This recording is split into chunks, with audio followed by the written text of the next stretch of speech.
nuevamente, queridas y queridos estudiantes. Espero que se encuentren bien dentro de estos momentos tan complejos. De hecho, para mí ha sido un poquito complicado, he estado bastante enfermo. Sin embargo, vamos a tratar de hacer lo mejor posible para poder entregarle este material audiovisual para que podamos complementar nuestras clases. Hoy vamos a hablar del género periodístico. Es algo un poco complejo de comprender, es bien engorroso. Por lo mismo voy a tratar de ser lo más preciso y conciso para poder explicarle estos conceptos que vamos a utilizar para poder desarrollar nuestras actividades. Vamos a tener que dividir de hecho esta clase en unos 2 o 3 videos quizás por la duración para poder explicar este contenido con mayor detalle. Cuando nosotros hablamos de género, para comenzar, nosotros hablamos de una clasificación. Es decir, tenemos textos que tienen características similares. Y esos textos nosotros los agrupamos dentro de un género. Nosotros la otra vez vimos el género narrativo y esta vez vamos a ver textos totalmente distintos que no tienen mucho que ver con el arte, con el género periodístico. Cuando hablamos de lo periodístico, nosotros tratamos de relacionarlos con la información, con la entrega de información, con la entrega de un mensaje. Estamos hablando de hechos, de sucesos, de actualidad. Por eso yo elegí en esta oportunidad este diario con algunas imágenes con respecto a la actualidad que ha vivido Chile y el mundo dentro del contexto actual. ¿Cierto? Tenemos el coronavirus, el estallido social y lo que está pasando en Estados Unidos en este momento. Dentro de este género periodístico nosotros tenemos otra división, que en este caso podemos hablar de subgéneros. Es decir, tenemos 3 tipos de clasificaciones de textos dependiendo de su intención. Nosotros en el género periodístico vamos a encontrar que lo que estamos leyendo, escuchando o mirando tiene una intención. Y esa intención puede ser informativa, de opinión o interpretativa. Y ahí es donde nosotros vamos a agrupar o clasificar los distintos tipos de textos que podemos encontrar dentro de este género.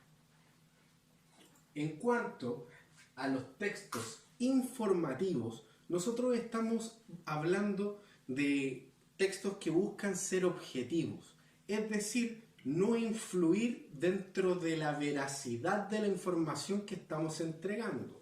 Por otro lado, buscamos transmitir datos y hechos concretos, es decir, lo que nosotros vemos, lo que nosotros presenciamos, lo que todos nosotros reunidos quizás podemos ver un mismo hecho de que cayó un meteorito allá en el cerro. Podemos todos ver ese suceso y nosotros no alteramos esa realidad, no damos nuestro punto de vista, simplemente decimos lo que nosotros vemos.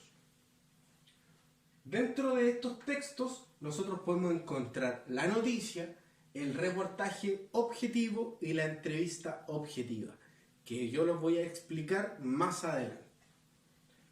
Por otro lado, además de los textos informativos, nosotros encontramos los textos de opinión, que son totalmente opuestos a los informativos, ya que en esta oportunidad el emisor o la persona que entrega el mensaje es subjetiva, es decir, da un juicio de valor. Él no solamente cuenta lo que vio, sino que, como lo decimos en el buen chileno, pone de su cosecha. Es decir, expresa su punto de vista. Él o la persona que lo está diciendo, que lo está viendo, presenciando en cuanto al meteorito, no solamente dice que vio caer un meteorito, sino que él dice, y esto causó un gran impacto dentro de nuestra sociedad, porque nosotros nos sentimos vulnerables frente al poder de la naturaleza. Él no solamente está retratando un hecho, sino que está opinando al respecto. Dentro de estos textos nosotros podemos encontrar la editorial, la carta al director, el artículo de opinión, la columna, la reseña y la tira cómica. Por otro lado, nosotros tenemos una mezcla, podemos decir que son textos un tanto híbridos o mixtos, que son los textos interpretativos, que es una mezcla entre el texto informativo y el texto de opinión. Por una parte, nuestro objetivo es informar algo, pero por otra parte, yo estoy dando un juicio de valor, yo estoy opinando, estoy dando mi punto de vista sobre ese hecho que yo quiero informar. Aquí entra la crónica, el reportaje interpretativo y la entrevista subjetiva.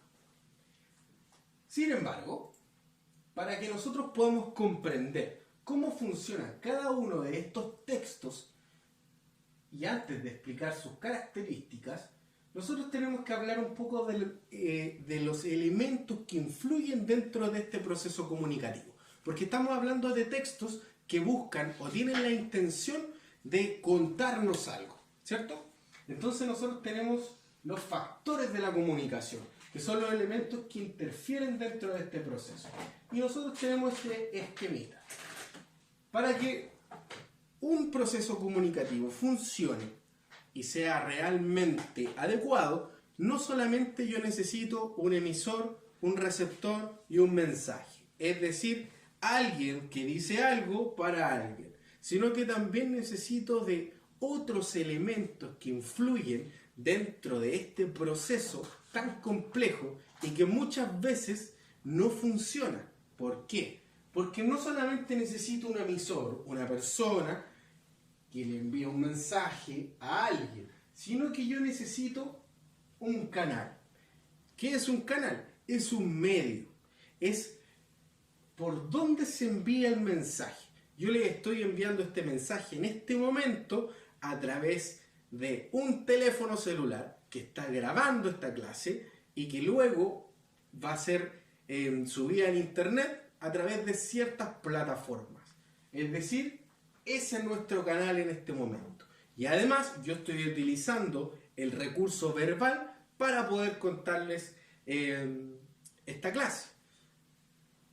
También estoy ocupando este canal para yo poder darle la información. Están influyendo en este momento hartos canales para que nuestro proceso de comunicación funcione. En este caso, por ejemplo, si el internet falla, nosotros quizás no podríamos contar con un canal suficiente para poder entregar la información.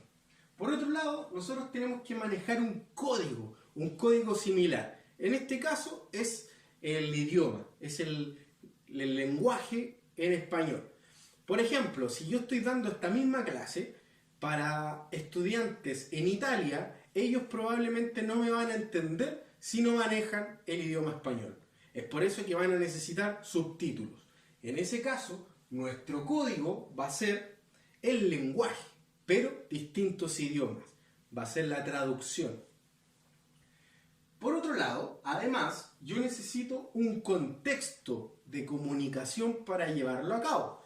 Es decir, no es lo mismo que nosotros estemos en una sala de clases teniendo este proceso comunicativo en el cual podemos interactuar, yo les puedo preguntar, ¿tienen dudas? E inmediatamente ustedes pueden levantar la mano, sino que nuestro contexto es complejo. Estamos dentro de una pandemia mundial, estamos en un contexto de encierro, estamos en cuarentena, por lo tanto, nuestro proceso comunicativo se ve influido netamente por nuestro contexto, es decir, por la situación en la cual estamos viviendo en este momento.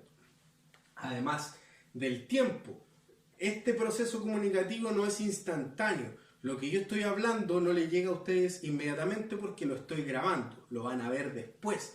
Entonces eso también influye dentro del lugar y tiempo donde se lleva a cabo el proceso comunicativo.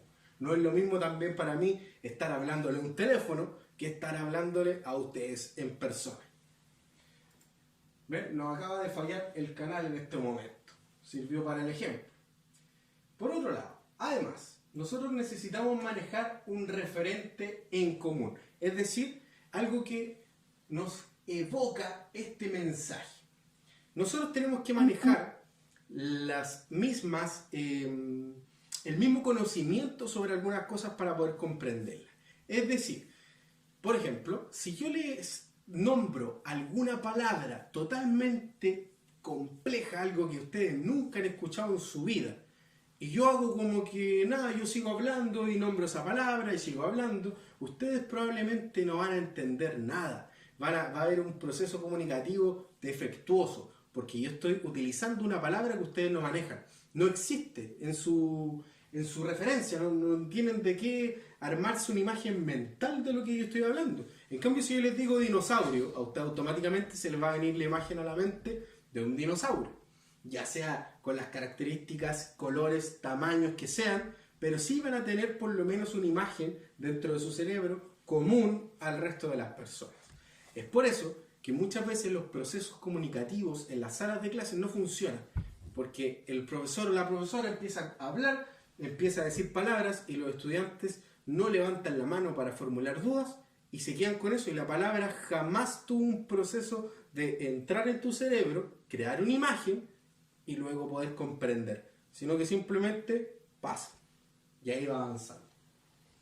Por lo tanto, lo que nos quiere decir este esquema es que yo necesito que múltiples factores funcionen al momento de generar un proceso de comunicación.